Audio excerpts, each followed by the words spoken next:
Well, I'm Heidi from the Mike James Rock Show, and I'm here with Mike from Devildriver. I'd just like to just introduce yourself and tell us what you play. Mike Spresser from Devildriver, and I play guitar. Awesome. So how's the tour going so far? Good. Actually, one of the better. We haven't done a headlining tour in Europe without being a co-headliner in a while, and it's been good so far. What's the last tour you did? I think it was with Cannibal Corpse, and I can't think of who else was on that tour with us, but we were co-headlining with them. Cool. It's good to have you back in the UK anyway. I know it's been a while, and with a new album as well. Mm-hmm. Did you expect to get the response that you have done from this album? You know, I wasn't really sure. A lot of times when records come out, I'm pretty sick to death of listening to them because I've been working on them for about a year. And we do pre-pro at my studio, and then we go and pretty much do it all over again with, in another studio. We use aspects, like I did all the solos at my studio this time. But I would say,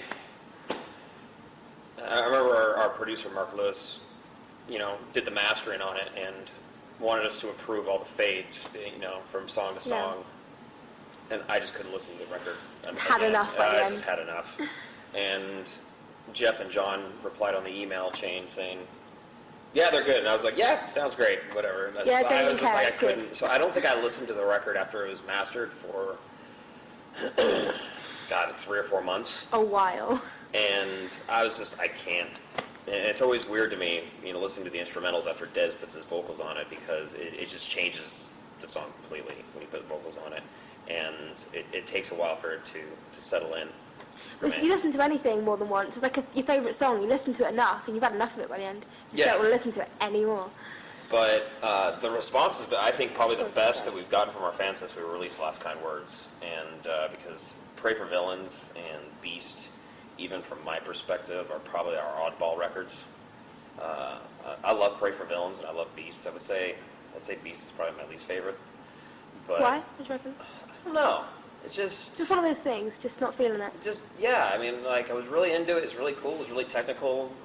Really proud of all the solos I did on that record. I think it's some of the cooler solos I've done. But overall, I don't know. Sometimes it's art. Sometimes it just doesn't come out the way you think it's going to. It's true. And but there's basically everything about Winter Kills I loved, from the artwork. The design work was brilliant. Yeah, I loved it. I love the artwork too, and I just love the way the record came out. And I wouldn't say it was the most fun record to record. How so? Just a lot of artistic differences. I'd say mainly between me and Berkland. He's more the thrashier side of writing, because he does a lot of the guitars. I'm more on the melodic side, so we have a tendency to butt heads, but it always ends up coming out okay. So yeah, it seems to have come out pretty well. Everyone, we're dealing in an artistic environment. That's always going to happen. So, it was a lot of, no, this is better, no, this is better. And then bickering, children, totally, fighting. Totally, but it's okay. And then after it's all done, you're happy, and you don't even remember what you were, arguing about. It's the best type of argument, isn't it, really? You don't remember what you're even fighting about. Yeah, maybe he remembers, but I don't. And you've jumped ship from Roadrunner to Napalm Records as well. How's life with them treating you? Good, really good so far. Actually, the owner just came out when we were in Munich and saw him recently. And I'm glad we left Roadrunner. The Roadrunner did us a lot of good, and I don't think we would have had the presence that we have in the UK, especially if it hadn't been for them in Australia too. But everyone that we knew that worked at Roadrunner, for the most part, isn't there anymore since they got absorbed by, I believe it was Warner. And sold out. Yeah. Sellouts. Terrible. I think literally almost every single person that I had a relationship with at Roadrunner, mainly, in Australia, the UK, and even in the States, I probably had the closest relationship with more people in the UK than anywhere in the other offices, but because we're the best. Yeah. It is. You know what? They really were. We are the nicest They really people. were. They were some of the best people. But we also had people like Monty Connor over at the USA offices in New York that had our back since day one and really helped the band. So I do miss those people. So there wasn't any real massive clash with Roadrunner that made you leave? Just like a time to move forward. We had a choice of where we could have gone, and Napalm came to the table with a great deal, and they've really backed the record, and Well, Winter Kills is insane. One of my favourite albums out of all of them, which is saying something. I think it just sounds phenomenal. It's better than what I thought it was going to be. You know, a band kind of go away and come back, and you always dread what they're going to come back with. But I was really surprised, really happy with how it sounded. Thanks. What do you reckon is the key to your success so far? I mean, you've been around for a while now, and you've toured with some insane bands. What do you reckon has got you this far? You know, just constantly, just not losing the motivation. I think a lot of people will lose that going out on tour and, you know, being with people that you don't get along with. Luckily, we all do get along. I mean, there are moments, I mean, you can hang out with anybody and you'll get sick of them. So, yeah, exactly. But I've been wanting to do this since I was like 5 years old, and it hasn't turned out exactly as I hoped it would. You know, when you're a little kid, you think you're going to be Metallica. Yeah, you think you're going to be. But I get to play guitar for a living, travel around the world, meet tons of cool people, some of which are my idols. You know, I got to hang out with Phil and Samo almost every day. That's going to be pretty epic. I remember seeing them in Plymouth, of all places, down in Devon, on my 19th birthday. Whitechapel just randomly played this tiny little venue. I was like, what? That's the next tour that we're doing is Whitechapel. Really? Yeah, in the States. Dates? Oh, only in the States. I think it's just the States and Canada, and the dates just got released, I think, yesterday. You know you want to bring it over to the UK. Just shuffle a little bit that way. Just bring it over. Yeah, Whitechapel's awesome. You should bring it back to They're the going to UK. be a fun band to tour with, too. We did a few shows with them last time we were in Europe, and there's some bands that we click with and some that we don't, and it was just an instant, like, oh yeah, we've known you for 10 years, it feels like. It's good though, you don't like, find that too I love often, going out on tour with bands like that. It makes the tour so much more fun, and just seeing happy faces, and they got this southern hospitality thing going on with the band, because they're all from Tennessee, or I think most of them are from Tennessee. I think the drummer's from somewhere else. But how much Jack Daniels could you drink? What's that? How much Jack Daniels could you drink in one stand? Only so much. I have a rule.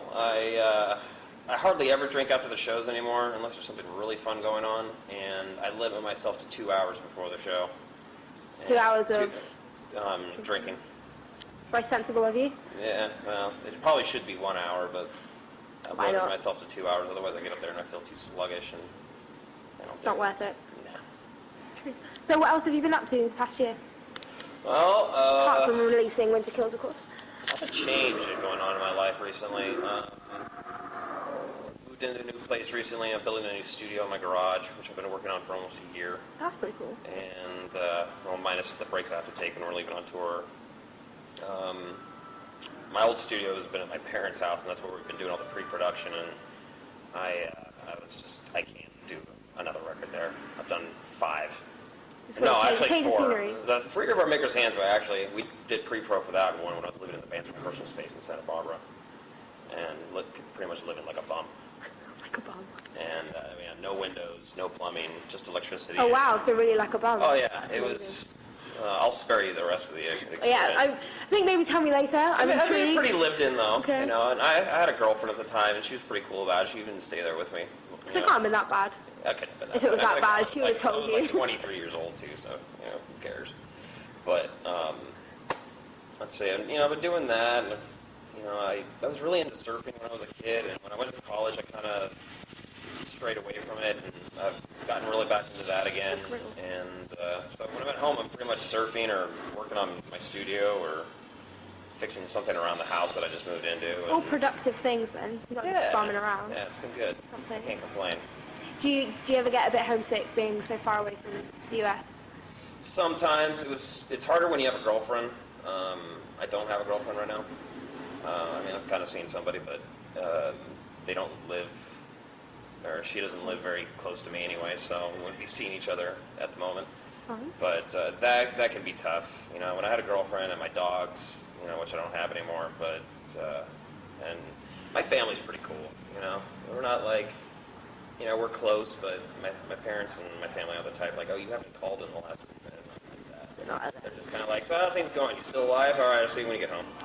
And as long as you can ring me and tell me you're not dead, that's fine. Yeah, I play Scrabble, Words with Friends with my mom on my iPhone. That's basically as good as a phone call. If it goes like more than 8 days without making a move, she'll text me like, you still alive? And I'm like, yeah, I'm still here. Perfect. Sorry, I've just been too busy, haven't been able to make my move yet. That's true.